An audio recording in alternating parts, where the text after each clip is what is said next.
Welcome back, guys. Today we're going to be checking out Unravel by TK.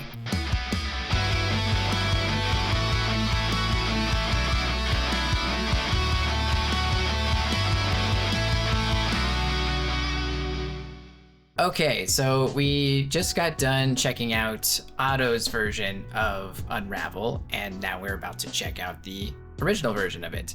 Mal, you really loved Otto's version? It was beautiful. It was wonderful, and I don't think anything could possibly compare to it. So I'm ready to be disappointed.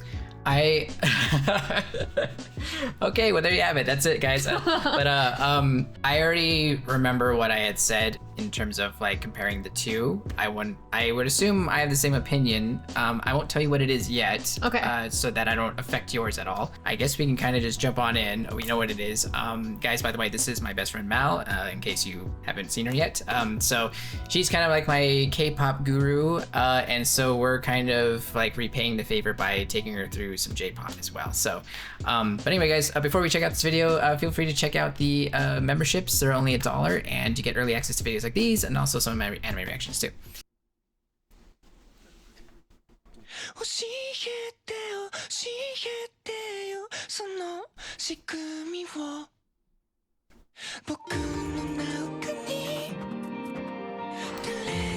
This is the version in Tokyo Ghoul. Okay, because that's familiar for whatever reason, where it wasn't in the other video.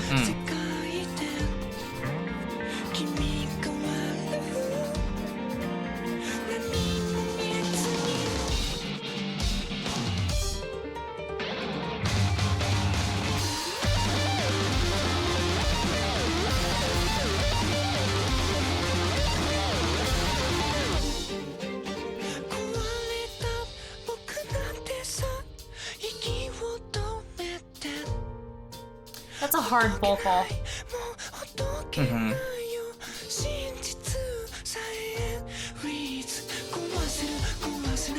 It's almost impressive in itself that he's doing it, you know? Yeah, for sure.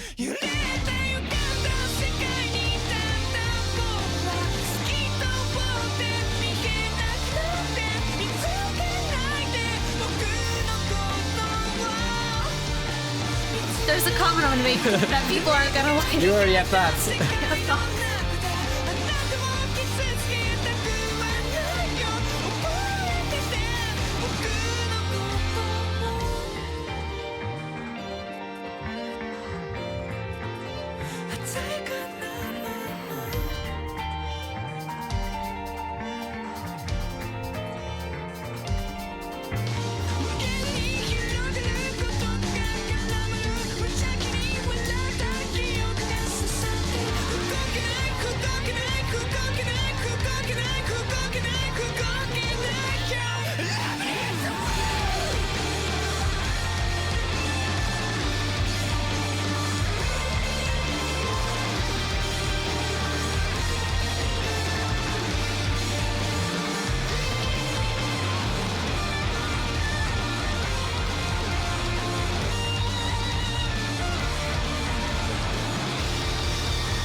Yeah, so instrumentally, it's pretty much just as crazy as Otto's live.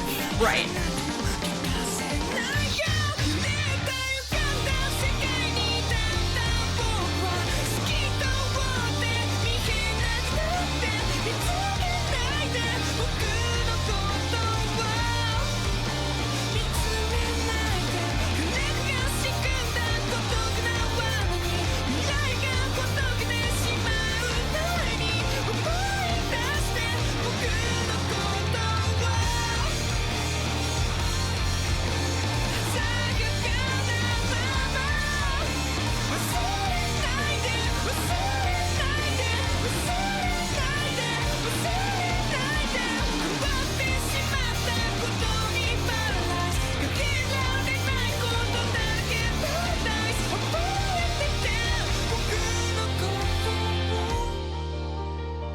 Oh, that's beautiful.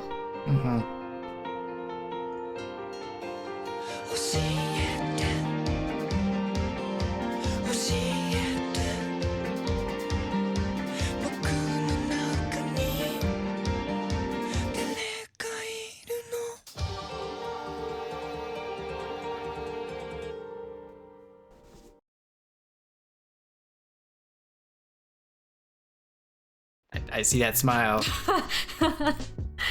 Okay. Okay, All so I'm so scared. I don't want them to hurt me. Okay. no, it's okay. Okay. I have opinions too. So Okay. Let me start out by saying I think we should have watched this before we watched the auto. that's probably fair. So just so you guys know, she has experienced Otto's live version of the song first. Before coming to this, it didn't hit me until that part because, you know, we're just starting. We don't know exactly what we're doing here. So she is kind of going backwards in terms of how most of us have probably experienced this, but I think that's still okay. Okay, so I necessarily have to compare, Okay. and Otto blows him out of the water. I'm sorry. Okay. But okay, just because the emotionality she put into it's not that his performance or delivery wasn't emotional. Yeah. But hers is just like a gut punch. Yeah. I think I just don't like his voice. Okay. It is a little screechy, a little whiny. Okay.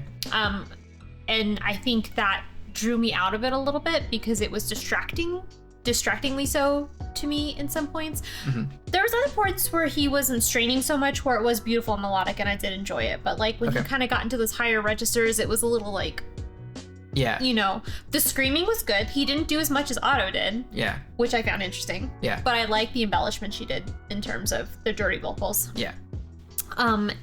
Musically, I like how this one was more a rock, whereas Otto's was like a little bit more pop. Not like significantly so, but there was definitely a difference. I like that this one, the music felt a little bit more poignant, maybe. Yeah. Whereas Otto's vocal felt more poignant. Okay. So kind of like a... Yeah, like, so I think my opinion hasn't changed since last time, which basically I felt that vocally, I felt like Otto's version was more preferred for me. However, I feel like instrumentally, now back then I also had listened to the studio version of Otto's take on this. So it is a little bit unfair for you to hear a studio version of the original versus a live version of hers. Sure. Because there might be some elements that are lost in the sauce, just because of the way a live performance performances are always more impactful than a studio. Yeah, true. And, you know, it can go either way, I suppose. But with studio versions, whatever they want you to hear can be heard loud and clear. And so in that regard, it can be sometimes a bit unfair. But I feel like instrumentally, I do prefer TK's version a little bit because I kind of like that more rocky. It's not necessarily more stripped down, but it's just maybe a bit more raw in some sense. Yeah. Whereas maybe Otto gets to benefit from hindsight and go, okay, this is what they did. Now, you know, some years later, there's more production. This is what we can do now. You know, exactly. You know, especially in the live production. Yeah. But I would say also in Otto's studio version of the same song, she does more screaming. I think, and she does even more screaming in the live version. But I would say her screaming is like a lot more guttural, and she just really, it's like a lot more emotional coming from her. And so even from me going through it the correct way, chronologically, I would have to agree. Yeah. Now I'm fine with his voice, even if it kind of strains here and there. I kind of just accept that that's the sound, you know. But I do see what you're saying in that he is like really pushing himself, and there are times where it might kind of like buckle a little bit, maybe like just really briefly. But then there's other moments, like you said, where he's in the pocket with that, and it's just melodic and poignant and beautiful, and it's like works very well. Yeah. And I really think I do need to like give him props for that opening. So when we watched the auto video, I had made a comment that like the only reason why my rating wasn't a little bit higher was because her vocals were a little weak on that. Mm-hmm. Hearing him do that, that shit's tough. Yeah. Even in a studio with perfect conditions and breathing and not moving and that would be difficult. That would be a difficult vocal to pull off. And I think he did it. Yeah. So, but now I feel a little bit bad about like calling her because like honestly, like I don't know what I'm expecting. Like she's not AI, like right. It's a real human. Yeah, if you guys haven't seen the last video, Mal gave a very like very soft little bonk on the head to Otto for the very beginning. That part, both of them are having to utilize their head voice, and especially if you're in like a live situation, to push air through like a head voice and hit that note and get loud enough for that mic to pick up, and then like to be able to cut through a mix with that voice. It's very breathy. It's very breathy, but it kind of has to be because it's such a high register, and so it's technically easier to use your head voice to reach that register, but you do have to have like the pipes to push that much air to do it. Yeah. And so and even in a studio version like this for TK, there's still a challenge there for that even in the studio version. So yeah, like you said, even for him to be able to pull that off, like that's a challenge.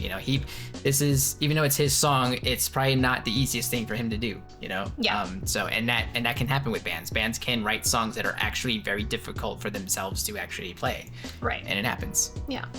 One thing I will note too that you had the lyrics on for both videos, but I think I was like so enraptured by what she was doing that I was not paying attention to lyrics. Like I couldn't, like my brain was like solely focused on her. Yeah. I had a little bit more brain space to pay attention to lyrics here. Oh, they're so good. They're beautiful. They're sad. There's despair in those, and I'm a lyric girly, so like that will like inherently like influence how much I dig a song or not, whether or not I have a connection with the lyrics. Those lyrics were beautiful. Yeah, so guys, that's actually an interesting contrast between us two, and through her, I'm starting to learn how to appreciate lyrics more, or at least how to develop a method in which I can listen to lyrics and connect with them a bit more, because I'm more of an instrument person, because I'm a musician and that's what I do instruments. So when I hear other bands playing instruments, that's how I connect initially. And so like you could be singing about a bologna sandwich and it would be great to me as long as the instruments are good, whereas probably the opposite for you, it's like you don't want bologna sandwich, you want like real stuff. And I want you to rip open your chest and give me your heart on a platter. Yeah. So it's an interesting contrast between us two, because we're probably listening for different things. So more or less, we're kind of in agreement. So TK's version is the better, or in terms of instruments. In terms of instrumentation, absolutely. Yeah. But again, it's hard to compare, right? Because her version was live, and I think it probably, I don't know. I'd have to hear this live. To really compare. All right, we gotta make another video. We're gonna revisit. It's apples and oranges in some respects, but I definitely like the musicality of the studio version. Yeah. Well, maybe a fair thing to say would be like, they're so neck and neck. It's not really like one's bad. It's just they're both good. It's just which one is even slightly better, Unless we're talking about vocal performance, in which case there is a clear winner. I don't think anybody is gonna argue with you about Otto, but there might be some diehard TK fans out there too, but so who knows. But now comes the rating. We're gonna rate this from 1 to 10. You gave Otto an 8.5. I did. I gave her a 9.5. Yeah. We're gonna give this one, I'm gonna give this a 7, but okay, I would wager a guess that the more I listen to this, that would go up. I think this is one of those songs that benefits from more than one. Whereas the Otto one, like, I already know I like it. Like, I don't need another listen. I mean, I will listen again because it was beautiful, but I don't need another listen to know. This one, I would need another listen to know. So a 7, but I think it would go up. Okay. A 7 pending. With room to grow. Right. Okay. For me, I would say like an 8.2 for TK. It's very strong. It's, it kind of has an iconic sound, honestly, because it has a place in like anime now. So it's only gonna just be able to like be immortalized there, for the rest of, anime history. That's actually a good point. I didn't think about that. I didn't recognize the song listening to the Otto version. I did recognize the song listening to the original version, which does say something about ownership, right? Yeah. Like, TK has made the song his. Yeah, so like,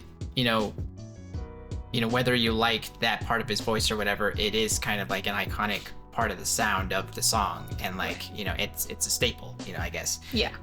So okay, so So 7 with room to grow, and then 8.2 for me. Yeah. So, all right. Well, there you have it, guys. We're kind of continuing on this journey, showing Mal all this J-pop stuff, and she's doing the same for me with K-pop. So, but I hope you guys enjoy the reaction. Let us know what else you want us to show Mal, because she's pretty much a blank slate. So, pretty good chance that she may not have heard what you're going to suggest. So feel free to send us that stuff. But anyway, that's it from us, and we hope you enjoyed the reaction, and we'll see you later.